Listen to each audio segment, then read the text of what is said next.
अस्सलाम वालेकुम dear students, hopefully all of you will be fine.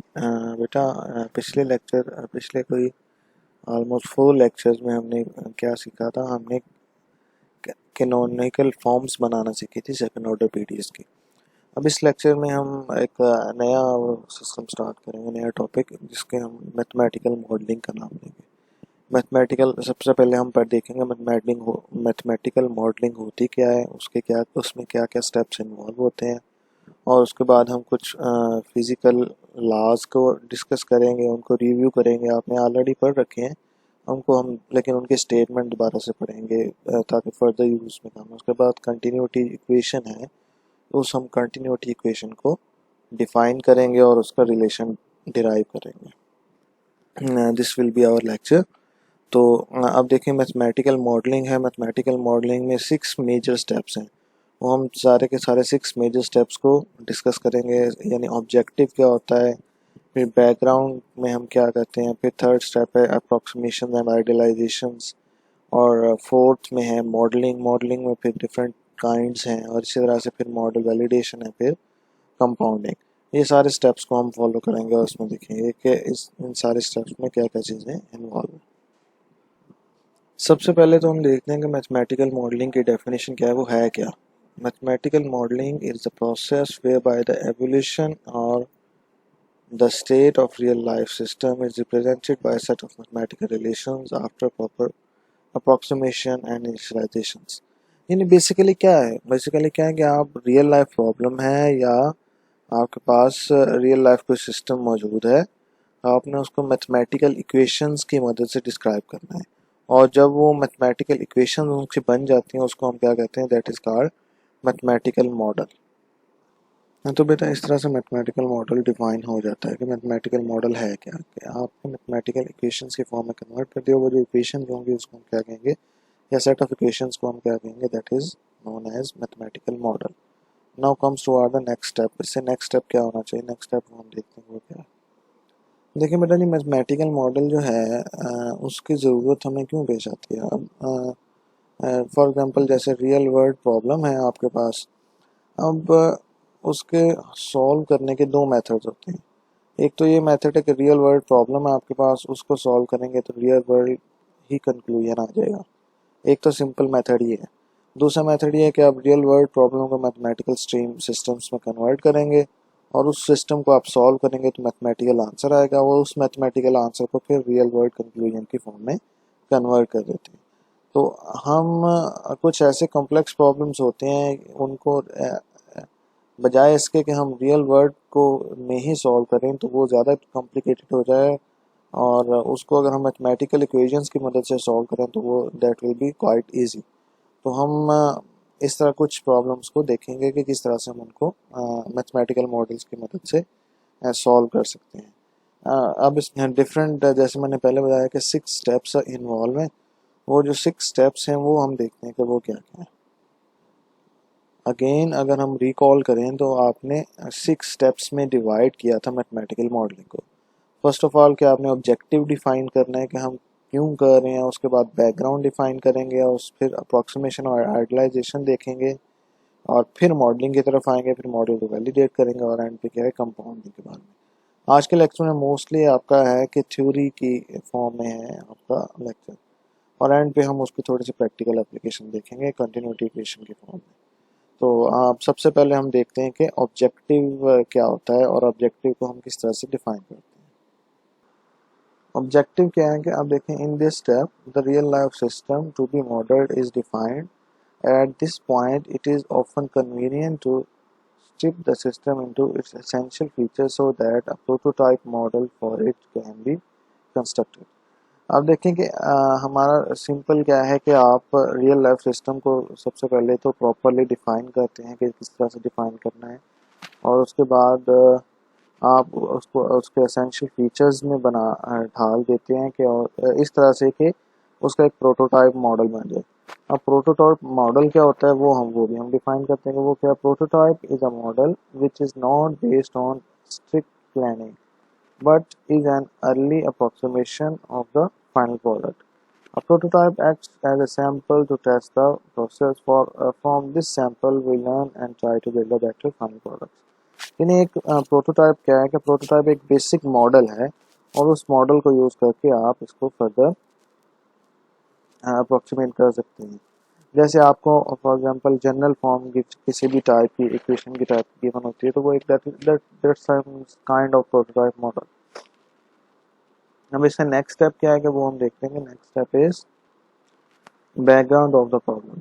अब बैकग्राउंड क्या है? In this step the pertinent laws and data about the system must be examined. यानी आप देखें कि वो जो आपको सिस्टम गिवन है रियल लाइफ वर्ल्ड का या प्रॉब्लम गिवन है, आप उसमें देखें कि उसका उससे रिलेटेड लॉ या उससे रिलेटेड डाटा जो है उसको हम एग्जामिन करेंगे वो किस तरह से। In particular if no data are available we must carry out proper experiments to obtain this information.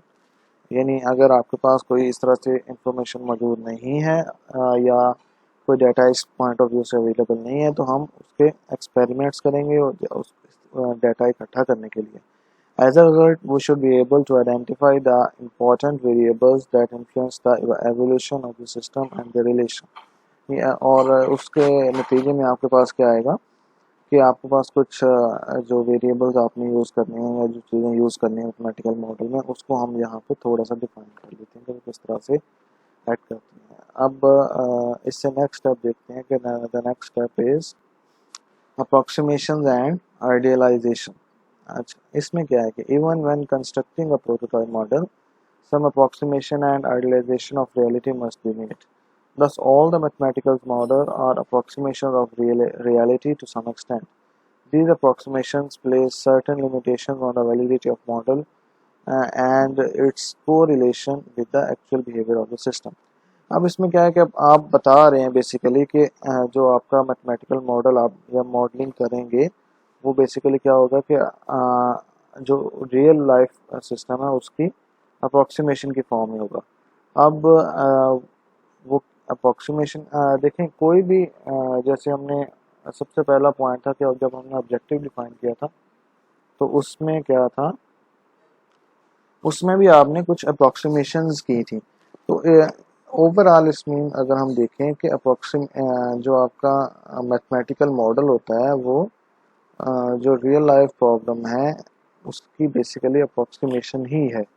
तो उन्हीं अप्रोक्सीमेशन की मदद से हम देखते हैं कि तो इसकी वजह से हम जो अप्रोक्सीमेशन है सारी की सारी चूँकि तो वो उसमें लिमिटेशन भी आ जाती हैं कि वो कि ऐसा भी हो सकता है कि वो एग्जैक्टली उस तरह से बिहेव ना करे कि जिस तरह से एग्जैक्टली मॉडल मैथमेटिकल मॉडल जो एग्जैक्टली रियल लाइफ प्रॉब्लम है वो बिहेव करेगा। तो इस तरह से हम ये डिफाइन करते हैं कि अप्रोक्सीमेशन और रिलेशन क्या होती है। अब इसमें देखते हैं कि नेक्स्ट स्टेप क्या होगा। Next step is modelling. अब मॉडलिंग इसमें मेन स्टेप यहाँ पे है कि at this stage the mathematical relation that govern the behavior of system are derived। अब देखें कि हमने कुछ स्पेसिफिक काइंड्स ऑफ हमने प्रॉब्लम देखे होंगे और मतलब कुछ स्पेसिफिक काइंड ऑफ प्रॉब्लम के लिए स्पेसिफिक गवर्निंग इक्वेशंस डिफाइंड होती हैं हमारे लिटरेचर में। तो हम क्या करेंगे कि उनको डिराइव करते हैं सिस्टम के अकॉर्डिंग या सिस्टम की कंडीशंस के अकॉर्डिंग जो इक्वेशंस होंगी या जो गवर्निंग इक्वेशंस होंगी उनको हम डिफाइन करेंगे। अब इसमें डिफरेंट वेज हैं मैथमेटिकल मॉडल्स को क्लासिफाई करने के। सबसे पहला तो है कि लीनियर और नॉन लीनियर के लीनियर और इसी तरह डिस्क्रीट और कंटिन्यूस के बारे में, डिटर्मिनिस्टिक और प्रोबेबिलिस्टिक, और last one static versus dynamics. अब वन बाय वन हम इन सबको डिफाइन करते हैं कि और इसमें देखते हैं कि किस किस तरह से इसमें चीज़ों को हम लेके चलेंगे। तो सबसे पहला है लीनियर वर्सेस नॉन लीनियर। तो इसमें देखते हैं कि लीनियर वर्सेस नॉन लीनियर क्या होता है। अब लीनियर वर्सेस नॉन लीनियर क्या है अब वो देखते हैं कि mathematical model are usually composed by variables which are abstractions of quantities of interest in described system and the operators that act on these variables which can be algebraic operators, functions, or any different operators. If all the operators in a mathematical model exhibit linearity, the resulting mathematical model is defined as linear. A model is considered to be non-linear otherwise. अब देखें सबसे बिल्कुल आसान सी बात है कि आप देखेंगे कि कोई भी आपके पास मैथमेटिकल मॉडल आपने बनाया, उसमें 2 या 3 या कुछ इक्वेशंस हैं, उसमें कुछ वेरिएबल्स आपने डिफाइन किए होंगे। अब अगर वो सारे के सारे वेरिएबल्स लीनियर बिहेव कर रहे हैं, तो फिर जो वो मॉडल मैथमेटिकल मॉडल होगा उसको आप कहेंगे कि that is a linear mathematical model. Linear behave क्या है कि फॉर एग्जांपल अगर आपके पास कोई भी इक्वेशन हो, तो उस इक्वेशन को भी आप लीनियर कब कहते हैं, कि कोई भी इक्वेशन कब लीनियर होती है, जब उस इक्वेशन में क्या हो, जब उस इक्वेशन के सारे वेरिएबल्स की पावर 1 हो। तो सेम उसी तरह से कि आप वेरिएबल डिफाइन करते हैं, तो वेरिएबल लीनियर कब होंगे, कि अगर वो सारे के सारे उसमें जो भी इक्वेशन है उसमें वो मॉडल उस इक्वेशन में जितने भी वेरिएबल डिफाइंड है वो सारे के सारे लीनियर होंगे, तो वो मैथमेटिकल मॉडल ही लीनियर होगा। अदरवाइज वो क्या होगा, वो एक नॉन लीनियर मॉडल होगा। अब इसमें नेक्स्ट जो इसमें काइंड है वो डिफाइन करते हैं, तो वो क्या होगी। अब नेक्स्ट काइंड है कि डिस्क्रीट और कंटिन्यूस। अब डिस्क्रीट मॉडल क्या होता है, discrete model doesn't take into account the function of time and usually uses time advance methods, while a continuous model does. Continuous models typically are represented by f of t and changes are reflected over continuous time intervals. अब ये इससे क्या मुराद है कि अब आपके पास जो discrete model होता है उसमें आप टाइम इन्वॉल्व नहीं होता। आप ये नहीं कहते कि इस टाइम पे ये फिनोमेना अकर हो रहा है, उससे नेक्स्ट टाइम पे ये फिनोमेना, मतलब उसमें टाइम का वो वेरिएबल के तौर पर मेंशन नहीं होता।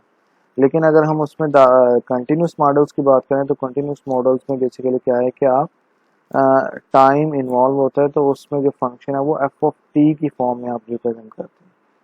तो इस तरह से बेसिक डिफरेंस ये है कि डिस्क्रीट और कंटिन्यूस मॉडल्स में। उससे नेक्स्ट आपके पास काइंड आती है डिटर्मिनिस्टिक और प्रोबेबिलिस्टिक या stochastic model.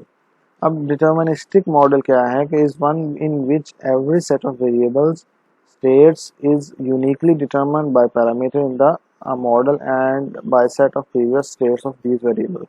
Therefore, deterministic model performs the same way for a given set of initial conditions. Conversely, in a stochastic model, the randomness is present and the variable states are not described by unique values but rather than probability distributions. अब main point क्या है कि अब deterministic model में आपके पास क्या है कि in which every set of variable states is uniquely determined, यानी आपने जो वेरिएबल डिफाइन किए हैं उनको आप यूनिकली डिटर्मिन कर सकते हैं, या उनके हम यू कैन से कि वैल्यूज फाइंड आउट कर सकते हैं नंबर्स की फॉर्म में। बट डिटर्मिनिस्टिक जो प्रोबेबिलिस्टिक मॉडल हैं या स्टोकेस्टिक मॉडल्स जो होते हैं उनमें क्या होता है कि रैंडमनेस एग्जिस्ट करती है। रैंडमनेस एग्जिस्ट करने का मतलब है कि उसमें जो आपका आंसर आएगा वो यूनिक वैल्यू नहीं होगी, रादर यूनिकनेस के बजाय उसमें क्या है कि वो प्रोबेबिलिटी डिस्ट्रीब्यूशंस की फॉर्म में होगी। उसमें उस फॉर्म में किस तरह से होगी, लाइक फॉर एग्जांपल जैसे हमने देखा था कि मिक्स टाइप ऑफ कंडीशंस थी, उसमें y is equal to x या y इस तरह से कुछ x की फॉर्म में या वेरिएबल की फॉर्म में आंसर आता था और कोई स्पेसिफिक वैल्यू डिफाइन नहीं होती। तो इस टाइप की आप उसको कह सकते हैं प्रोबेबिलिस्टिक या स्टोकेस्टिक जो आपके पास कंडीशन होगी उसमें मॉडलिंग किस तरह से होगी। अब नेक्स्ट इसमें देखते हैं, नेक्स्ट टाइप है static versus dynamic. Static model does not account for the element of time, while a dynamic model does. Dynamic model typically are represented with the difference of equations or differential equations. अब क्या है कि static में क्या same उसी तरह से है कि इसमें टाइम का वो इंटरवल डिफाइन नहीं हम करते, रेदर वो टाइम के यानी उसमें टाइम इन्वॉल्व नहीं होता। और जबकि डायनेमिक जो सिस्टम होते हैं वो आपके पास रिप्रेजेंट किए जाते हैं इस तरह से टाइम के मॉडल से ही, या उसको हम डिफरेंशियल इक्वेशंस के मॉडल से डिफाइन करते हैं। अब इससे नेक्स्ट ये तो था basically 4 major kinds of modelling. अब इससे नेक्स्ट आपके पास स्टेप है कि मॉडल वैलिडेशन हम किस तरह से करेंगे। अब हम देखते हैं कि मॉडल वैलिडेशन, हम मॉडल को वैलिडेट किस तरह से करेंगे। नेक्स्ट स्टेप में आपके पास मॉडल वैलिडेशन। अब मॉडल वैलिडेशन में बेसिकली क्या है कि methods must be devised to solve the model equations and compare their predictions with the actual data about the system. If large unaccountable deviations between the model predictions and data are detected, the model must be re-examined and modified accordingly. अब देखते हैं कि model validation में basically क्या है कि आप जो आपके पास मैथमेटिकल मॉडल होता है उसके सबसे पहले इक्वेशंस को डिफाइन कर उसके बाद उसमें मॉडल इक्वेशंस को डिफाइन करते हैं और मॉडल इक्वेशंस में देखते हैं कि और उनके लिए मतलब मेथड डिफाइन करते हैं ना। जो मॉडल इक्वेशंस आपने ऑलरेडी मॉडलिंग में डिफाइन करनी है उनके लिए आप different methods certain method define करते हैं कि किस मेथड से सॉल्व होगा, और उस जो मेथड्स होते हैं मेथड्स की मदद से आप उसको सॉल्व करते हैं, और सॉल्व करने के बाद आप उसको एक्चुअल डाटा से उसके फॉर्म में जो अप्रोक्सीमेशन आपको गिवन होती है तो उससे आप कंपेयर करते हैं। अगर आपके पास बहुत ज़्यादा उसमें डेविएशंस पाए जाएं और जो मैथमेटिकल मॉडल का आंसर है और जो ओरिजिनल आंसर एक्सपेक्टेड है, तो फिर आप क्या करते हैं कि उसको दोबारा से देखते हैं और दोबारा से उसको डिफाइन करते हैं मैथमेटिकल मॉडल किस तरह से हो सकता है। अब इससे नेक्स्ट स्टेप होगा बेसिकली आप एंड वाला स्टेप कंपाउंडिंग पे जाएंगे। आप देखते हैं कि कंपाउंडिंग बेसिकली क्या है। कंपाउंडिंग बेसिकली मॉडलिंग का लास्ट स्टेप है। At this stage the prototype model is modified to take into account some aspect of the system that were neglected earlier in order to simplify the modeling process। यानी अगर उसमें दोबारा से हम review करते हैं, अगर कोई चीज़ उसमें मिस हो गई है तो उसको हम किसी फॉर्म में ऐड करते हैं तो आपके पास कंपाउंडिंग का प्रोसेस आ जाता है। ठीक है, तो अब ये था कंपाउंडिंग के बारे में। अब इसमें नेक्स्ट स्टेप देखते हैं। नेक्स्ट स्टेप क्या होगा। नेक्स्ट स्टेप में हम ये तो आपका मॉडलिंग का तो बेसिकली सारा उसमें हमने सारे उसमें जो स्टेप्स इन्वॉल्व थे वो सारे के सारे हमने पढ़ लिए हैं। अब नेक्स्ट आप देखते हैं कि अब हम रिव्यू करते हैं कुछ फिजिकल लॉज को, यानी कुछ लॉज ऑफ फिजिक्स को रिव्यू करते हैं, और उसके बाद बिकॉज वो उनमें हमने बेसिकली मॉडलिंग के उसमें कॉन्सेप्ट में यूज़ करते हैं, वो देखते हैं किस तरह से। अब देखें कि सबसे पहले कि न्यूटन्स लॉ ऑफ मोशंस क्या होते हैं आपको पहले ऑलरेडी हैं, हम जस्ट रिव्यू करना है। न्यूटन्स फर्स्ट लॉ है कि every object in a state of her कोई भी ऑब्जेक्ट है वो अगर मोशन में है तो वो मोशन में ही रहेगा जब तक कि उस पर एक्सटर्नल फोर्स अप्लाई नहीं की जाती। इसी तरह सेकंड लॉ क्या है कि the relationship between objects mass m, its acceleration a and its applied forces F is equal to ma, जैसा आपने डिफाइन किया। और थर्ड लॉ क्या है कि हर एक्शन के कोरिस्पॉन्डिंग कोई रिएक्शन भी मौजूद होता है, इक्वल एंड ऑपोजिट। ठीक है, ये आपके पास न्यूटन के तीनों लॉज है जो आपने ऑलरेडी पढ़े हुए हैं, जस्ट हमने रिव्यू किए करने सारी चीज़ें। नेक्स्ट एक इम्पॉर्टेंट फिजिकल पैरामीटर है जिसको हम नाम देते हैं जनरली फ्लक्स का। फ्लक्स क्या होती है। Consider a flow of certain physical quantities. हम फ्लो देखते हैं। The flux of this flow is defined as vector in the direction of flow whose length is given by the amount of quantity crossing a unit area normal to the flow in unit time। Basically अगर आपके पास flow है उसी flow के direction में हम एक vector define कर लेते हैं। उस वेक्टर की जो बेसिकली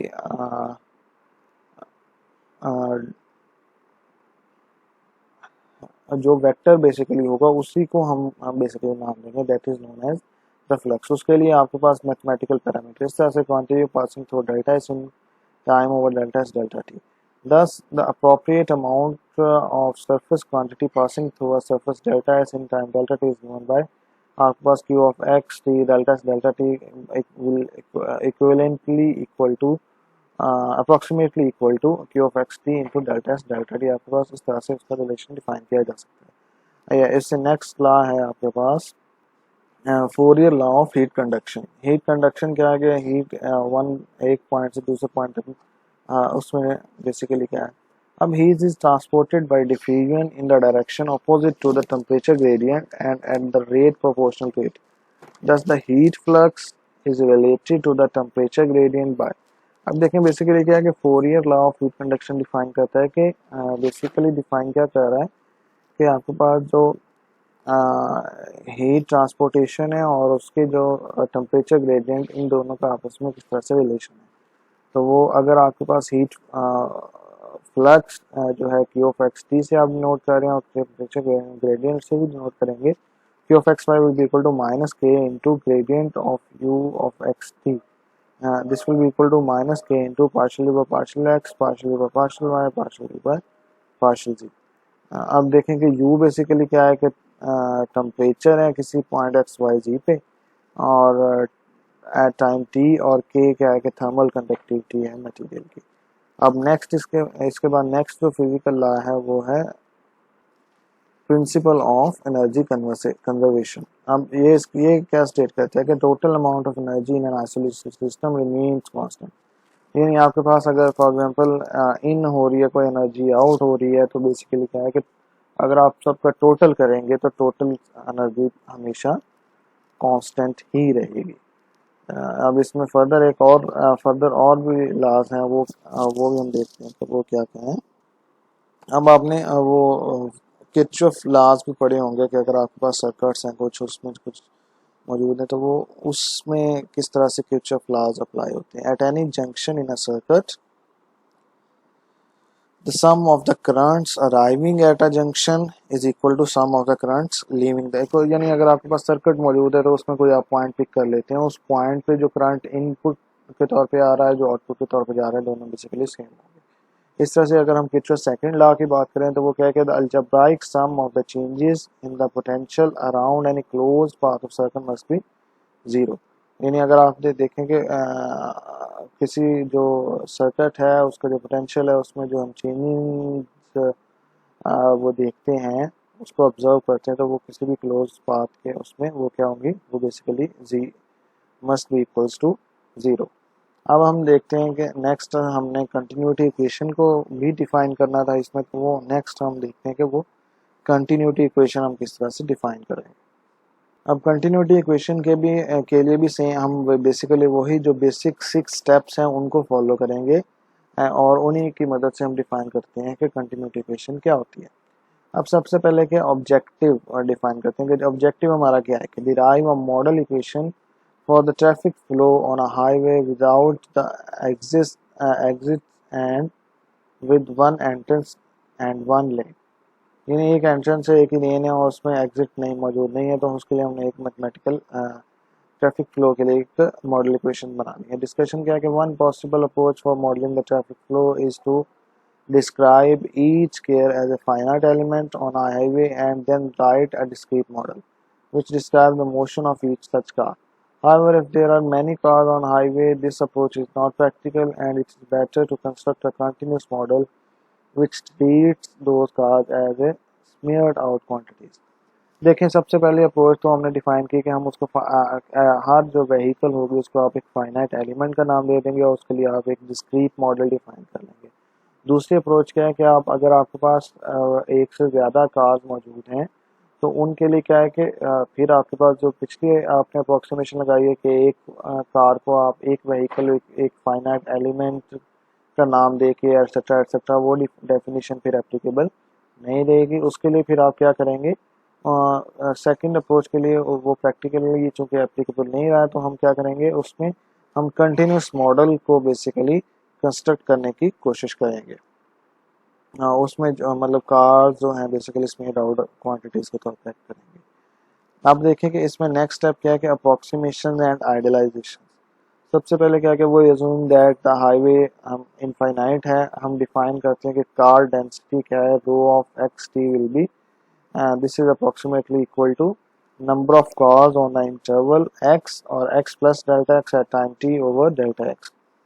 अब एक्स ये इंटरवल क्या है कि एक्स कोई पॉइंट है और एक्स प्लस डेल्टा एक्स क्या है कि उसके बाद यानी अगर एक पॉइंट एक्स है उसके कुछ टाइम के बाद एक और पॉइंट है, उसको एक्स प्लस डेल्टा एक्स का नाम देते हैं।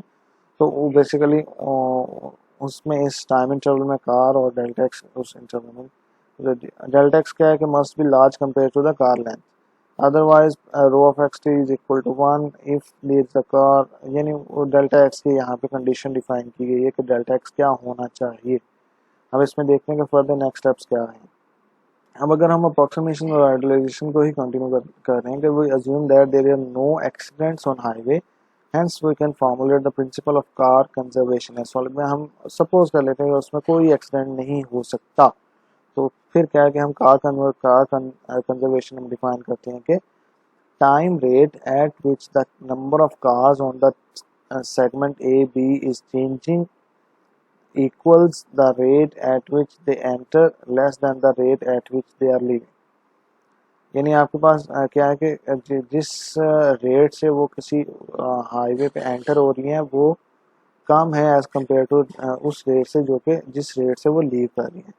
सो here we define car flux per lane rather than the per unit area. Moreover, अब q of xt क्या है कि will be equal to rho of xt into u of xt. आप इस तरह से डिफाइन करते हैं कार फ्लक्स को, बिकॉज q of xt आपने फ्लक्स को डिफाइन किया था ना. तो उसमें क्या है कि एक तो दो पैरामीटर्स हैं, एक रो ऑफ एक्सटी और u of x t. Rho of x t तो हमने डिफाइन किया कि कार डेंसिटी है, और यू ऑफ एक्सटी क्या है कि बेसिकली ये defined as car speed at x at time t. अब नेक्स्ट स्टेप क्या है कि मॉडलिंग हम किस तरह से करते हैं. अब हमने मॉडलिंग करने के लिए क्या है, consider a finite section of road. हम एक फाइनाइट सेक्शन डिफाइन कर लेते हैं कि जो कि जिसमें हम देख सकें कि फर्स्ट पॉइंट और लास्ट पॉइंट क्या क्या है. और उसके लिए हम डिफाइन करते हैं कि फर्स्ट पॉइंट ए है समथिंग और last is b. The number of and the n of car in this segment is.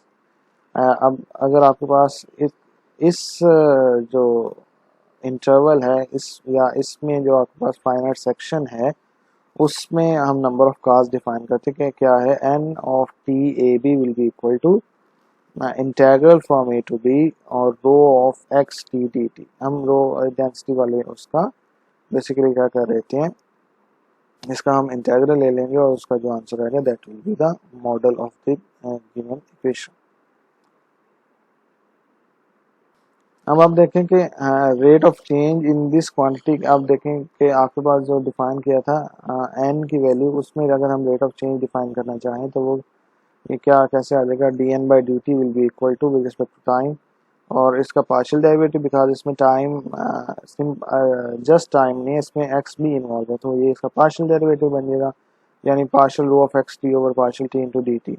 The rate of change must equals the flux of cars entering at a less अब देखें कि rate of change हम अगर हम इसको simplify करें तो क्या बन जाएगा, d n by d t will be equal to. अब एक्स की जगह पे अगर हम ए पुट करते हैं और एक्स की जगह पे बी पुट करते हैं तो ये q of a t minus q of b t and this will be equal to minus b minus integral from b to a partial q of x t over.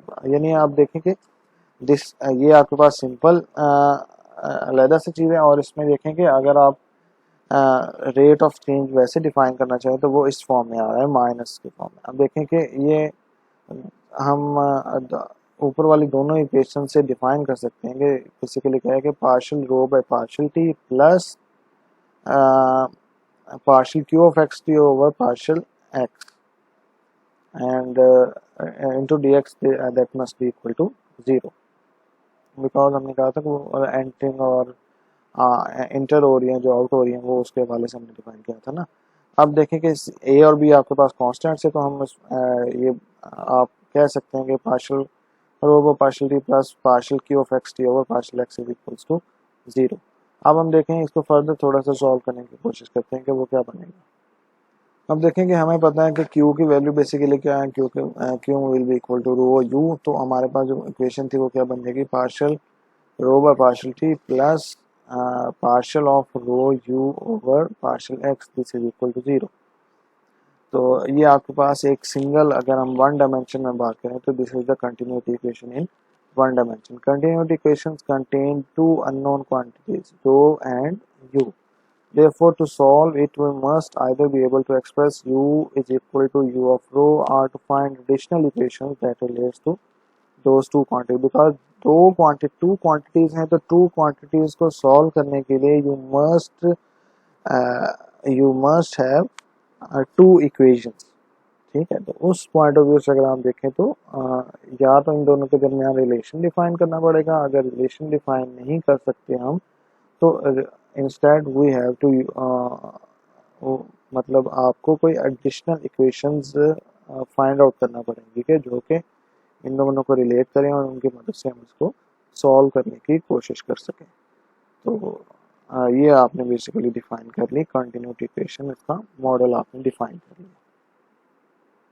तो बेटा जी आज के हमने lecture में क्या पढ़ा कि सबसे पहले तो हमने देखा कि मैथमेटिकल मॉडलिंग के बारे में, ऑब्जेक्टिव किस तरह से क्या होता है, बैकग्राउंड क्या होता है, अप्रोक्सीमेशन और आइडियलाइजेशंस क्या होती हैं, और फिर मॉडलिंग में बेसिकली हमने 4 डिफरेंट काइंड्स बने, फिर मॉडल वैलिडेशन क्या है, कंपाउंडिंग क्या है, और इस तरह से कुछ हमने फिजिकल लॉज को रिव्यू किया, और उसके बाद एंड पे हमने क्या किया, कंटिन्यूटी इक्वेशन डिफाइन की, कंटिन्यूटी इक्वेशन क्या होती है और उसको हम किस तरह से सॉल्व कर सकते हैं। So this was all about mathematical modelling.